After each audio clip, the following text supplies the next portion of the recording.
Bueno, dadas las circunstancias, hemos decidido poner en marcha este tipo de sistema de clases virtuales a través de nuestro canal de YouTube.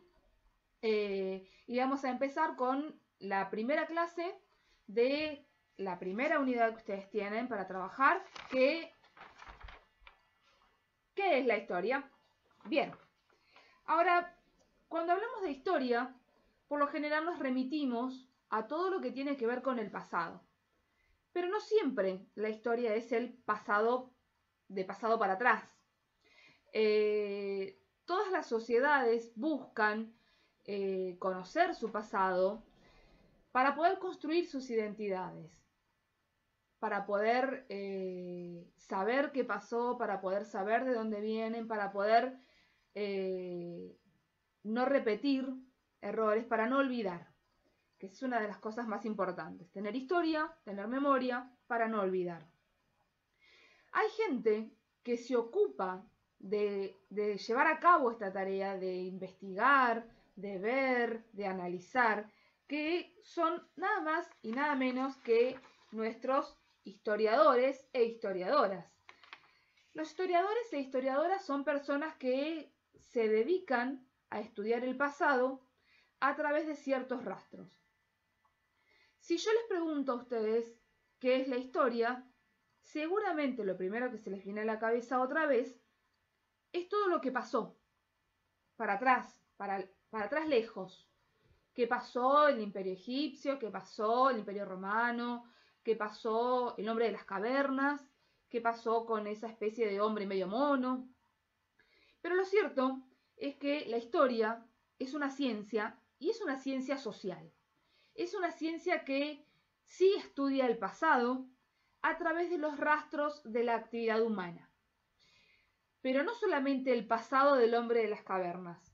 También podemos estudiar el pasado de hace poquito, ¿no?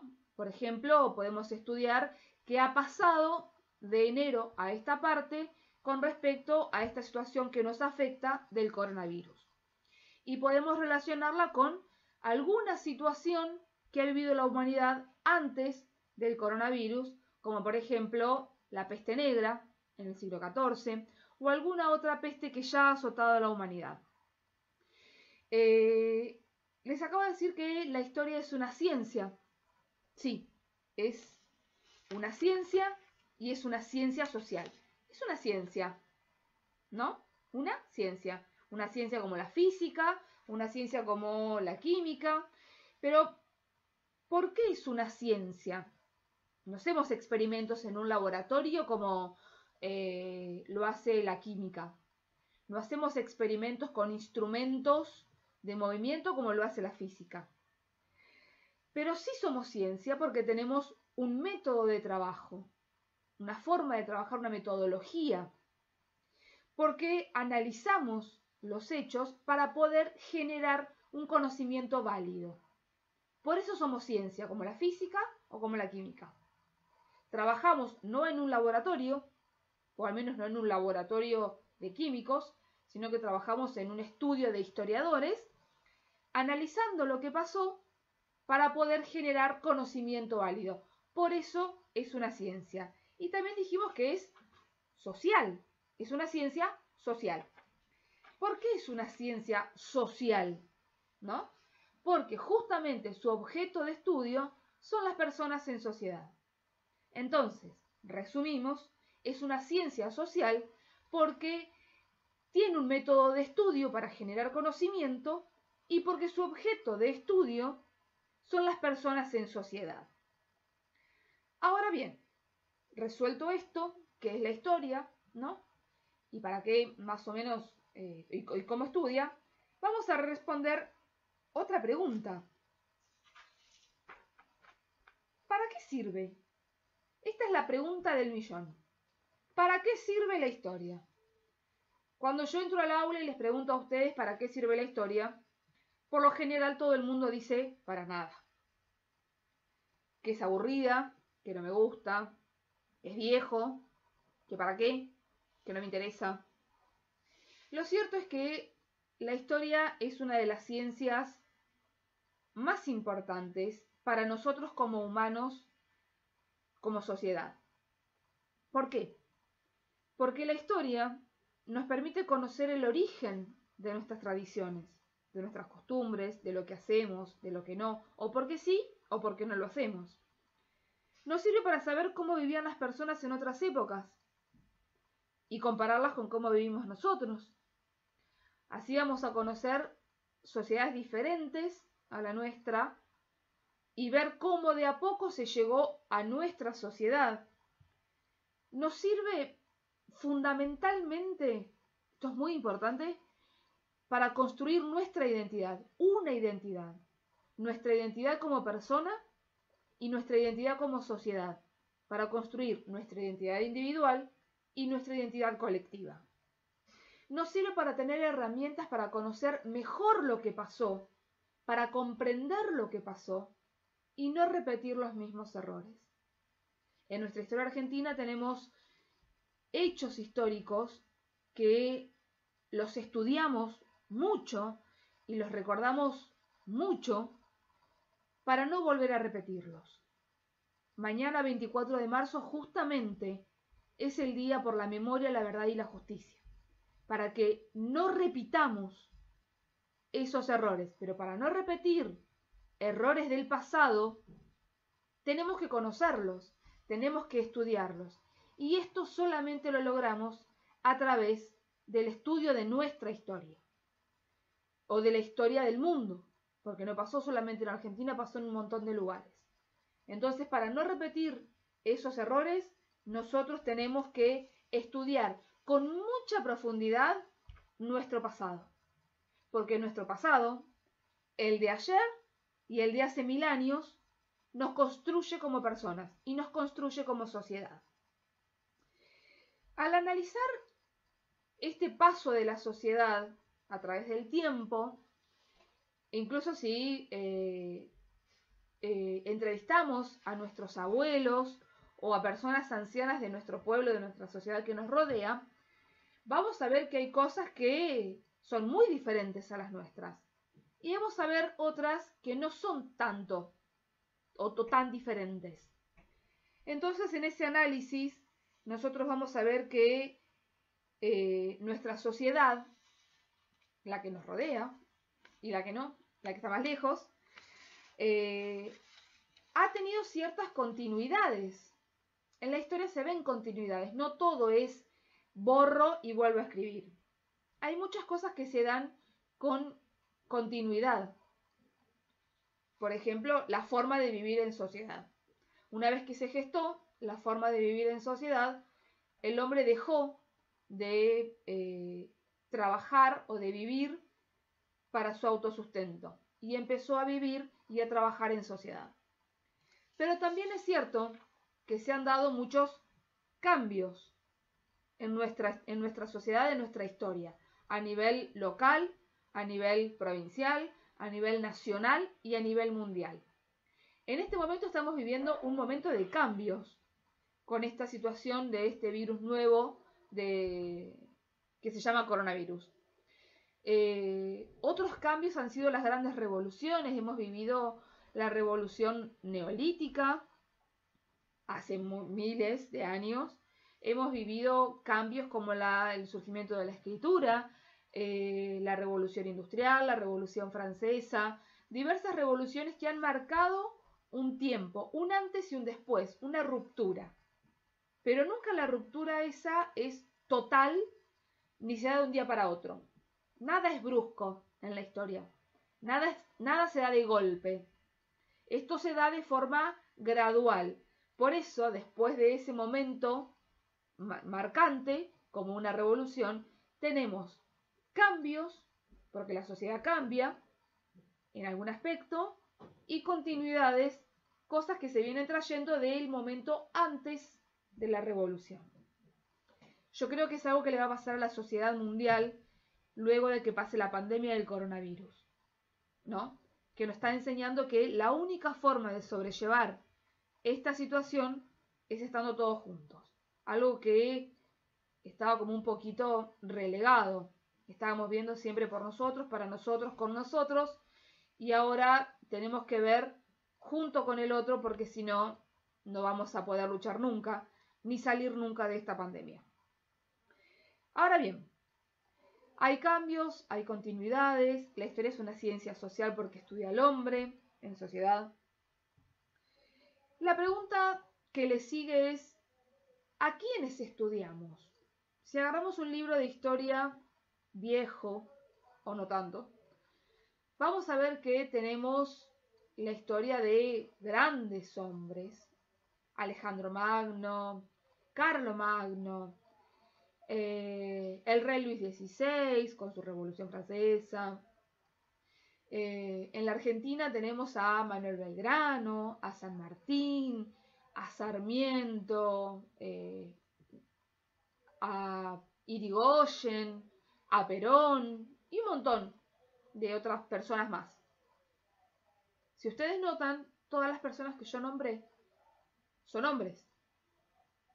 Y son hombres de una cierta sociedad, de un cierto nivel social, alto, políticamente relevante y socialmente relevante.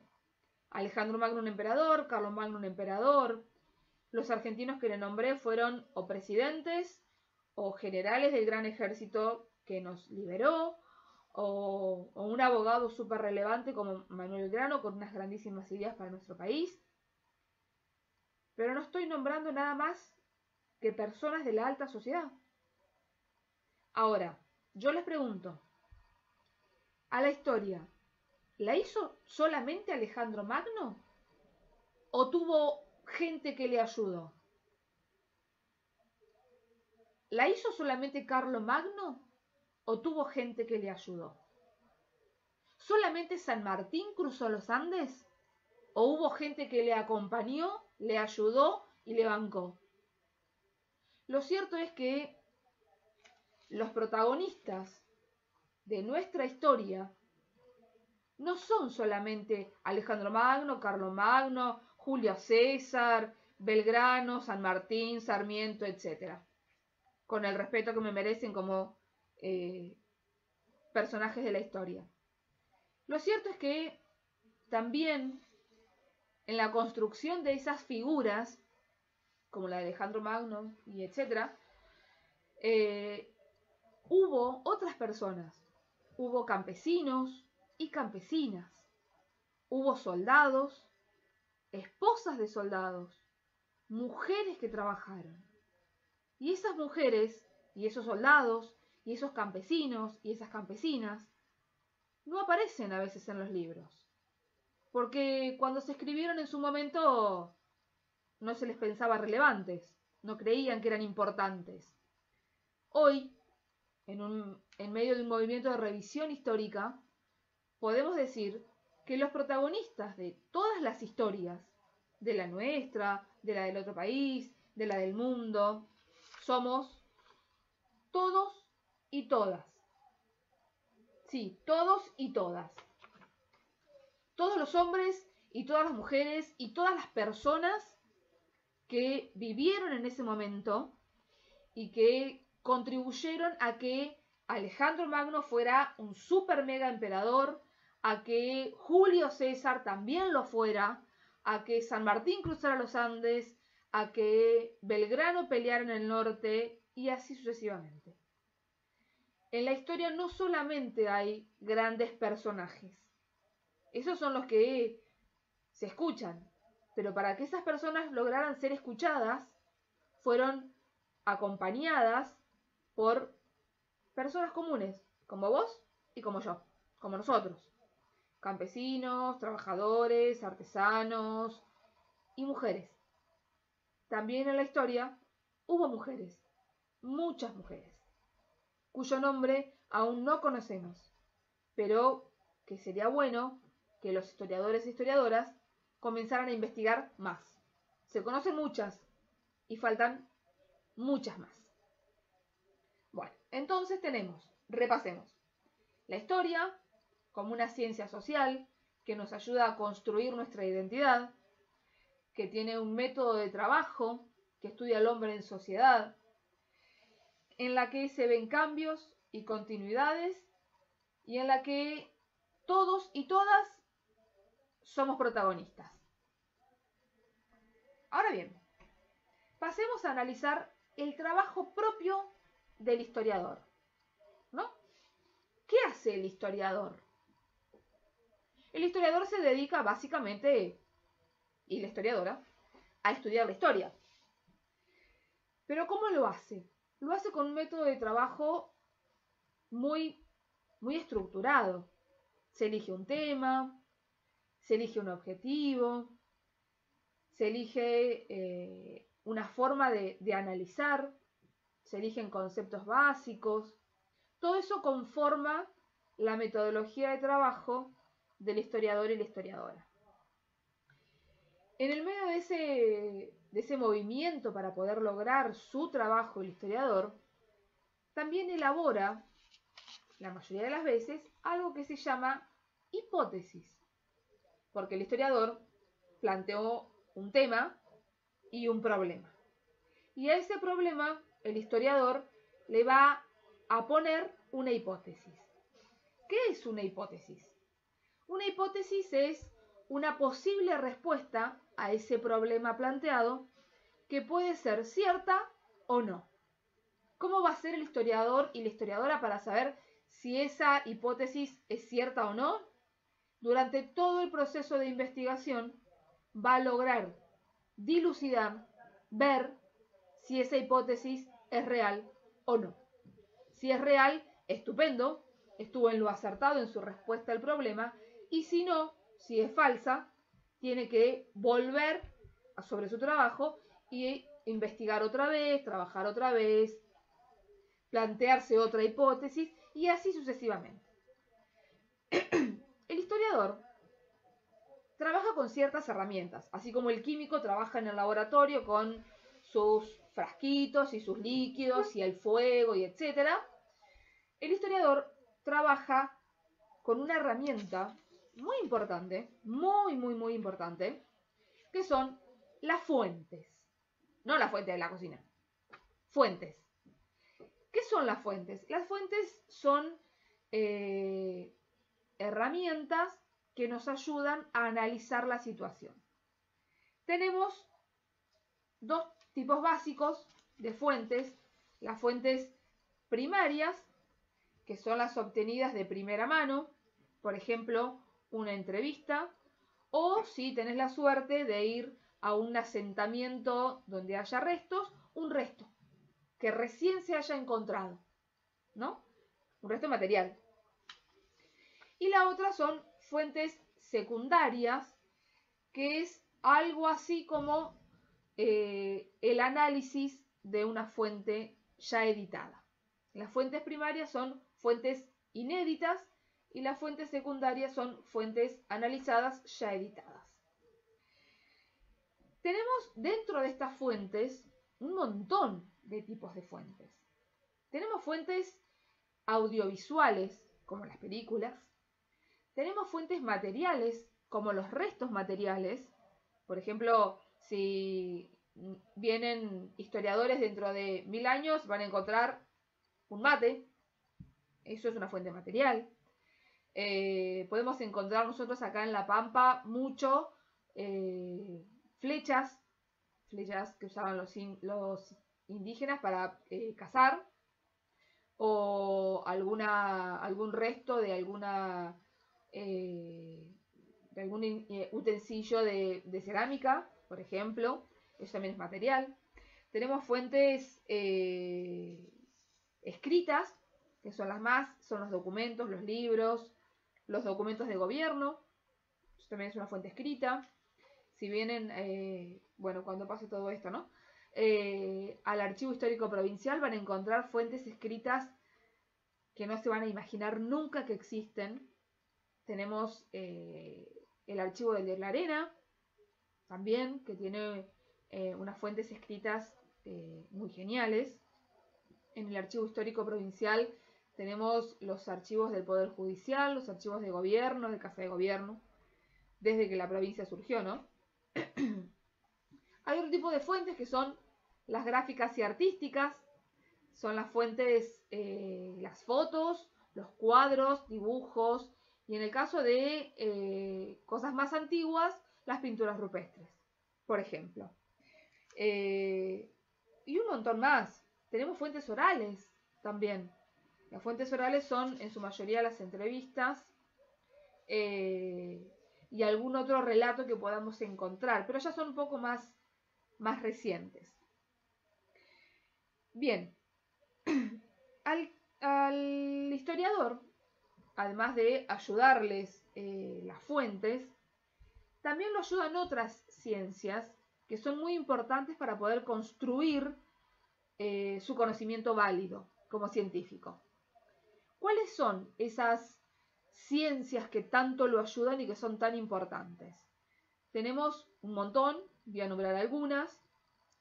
Tenemos la heráldica, tenemos la numismática, la genealogía, la arqueología, que es fundamental para poder encontrar restos. La geografía también nos ayuda, la lengua también nos ayuda. Esto es muy importante para tener en cuenta porque ninguna ciencia, ni la historia, ni la física, ni la química, ni la matemática, ni ninguna, ni la lengua, ninguna, puede trabajar sola. La historia no puede trabajar sola tampoco. Necesita de todas estas otras ciencias para poder construir su conocimiento válido. Y es muy importante conocerlas porque si no vamos a preguntarnos, ay, ¿cómo hizo para poder entender este escrito del Imperio Persa? Simple, porque hay gente que se dedica a la paleografía, que es el estudio de documentos antiguos, muy antiguos, extremadamente antiguos, como del Imperio Persa. Por eso son tan importantes. Bien, el otro punto que tenemos para ver dentro de esta unidad es el tiempo. Nosotros en historia necesitamos del tiempo. Tenemos que medir el tiempo. ¿Cómo medimos el tiempo? Bueno, si alguno sabe la respuesta de cómo medimos el tiempo, sería estupendo. Pero si no lo sabe, yo te lo respondo. Medimos el tiempo con ciertas unidades de tiempo. Lo hablamos en clase. Una de las unidades más fáciles que tenemos a mano, ¿no?, es el reloj. Y hay otra unidad que tenemos a mano, que es muy importante también, que lo usamos todo el tiempo y que es vital, que es el calendario. El calendario ese que te marca los meses, los días, las semanas. Ese nos ayuda a organizar toda nuestra vida.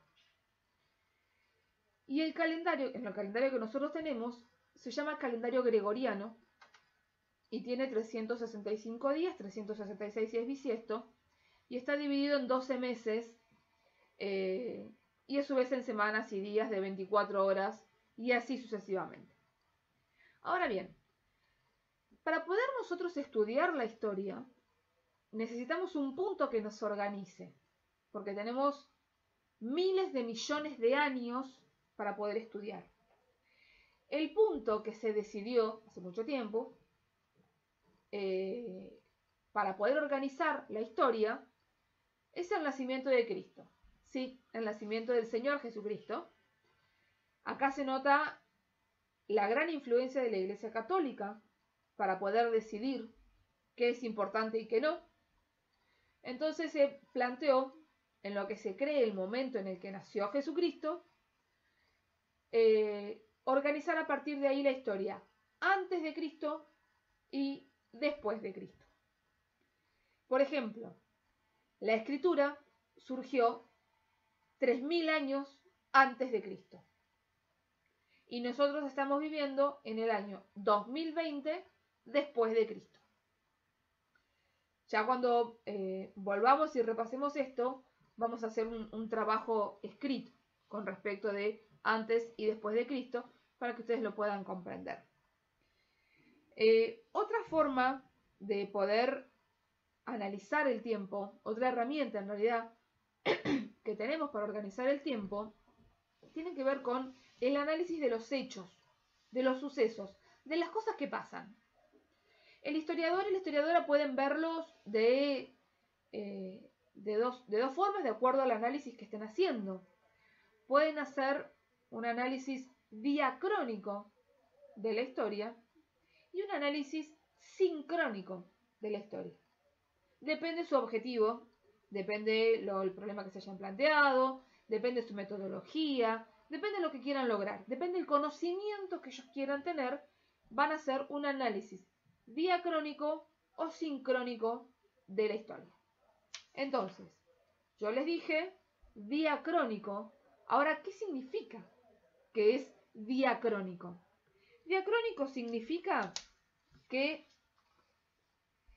se estudian los hechos a través del tiempo en un mismo espacio. Sí, la sucesión de hechos a través del tiempo en un mismo espacio. O sea, los hechos que se dan en un lugar determinado a través del tiempo.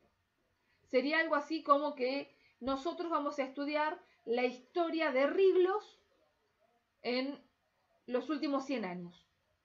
Eso es un estudio diacrónico. Solamente de Riglos los últimos 100 años. ¿Está? Eso sería como un análisis diacrónico. Ahora, el otro, que es el sincrónico, que se llama sincronía, es el estudio de hechos y procesos ocurridos en un mismo tiempo en diferentes lugares. Por ejemplo, en el momento que estamos viviendo, podemos hacer un análisis sincrónico, usar la sincronía. A ver, ¿qué pasa o qué ha pasado entre enero y marzo en Argentina, en España, en Italia y en China? ¿No? 3 de los países más afectados por el coronavirus y nosotros que recién estamos empezando. Haríamos un análisis sincrónico. ¿Por qué? Porque analizamos en el mismo tiempo diferentes lugares del mundo. ¿Sí? O podemos hacerlo en nuestro país. ¿Qué pasa? ¿Qué ha pasado? ¿O cuántos casos ha habido? ¿O cómo ha evolucionado nuestro coronavirus en La Pampa, en la provincia de Buenos Aires, en Santa Fe, en Santa Cruz y en Jujuy? ¿No? Entonces hacemos un análisis sincrónico porque sincronizamos los momentos para ver qué pasa en esos lugares en ese momento. Es como una foto momentánea, pero de 3 lugares o 4, para poder realizar un análisis sincrónico. Ahora, hagamos un resumen y con esto terminamos nuestra primera clase virtual. Tenemos a la historia, que es una ciencia social, que la trabajan los historiadores, que utilizan fuentes, un montón, primarias y secundarias, materiales, audiovisuales, orales, gráficas, que la historia necesita de otras ciencias para ser ayudada, para poder construir su conocimiento, necesita, les repito, de la heráldica, de la numismática, de la genealogía, de la arqueología, de la geografía, de la lengua, de un montón de ciencias. Necesitamos un tiempo para organizarnos, para eso necesitamos unidades como el reloj y el calendario. Y además podemos realizar diversos análisis de acuerdo a lo que querramos estudiar, claro, ¿no? Les repito, diacrónico o sincrónico. Pero por sobre todas las cosas, la historia es extremadamente importante para poder saber quiénes somos, para construir nuestra identidad, para poder conocer lo que pasó y no volver a repetirlo nunca más. Por eso la historia es tan importante. Así que cuando ustedes se pregunten, ¿por qué tenemos historia? Otra vez historia. ¿Para qué queremos saber lo que pasó hace miles de años? Porque eso que pasó hace miles de millones de años nos construyó lo que somos hoy. Ayuda a construir nuestra identidad. Pasó en la otra punta del mundo, sí, no importa. Pero no se olviden que hoy estamos viviendo una situación que surgió en la otra punta del mundo y con un simple estornudo llegó hasta donde estamos nosotros hoy. Entonces la historia sirve para saber quiénes somos, cómo nos construimos y por sobre todas las cosas no olvidarnos nunca, jamás de lo que hemos vivido.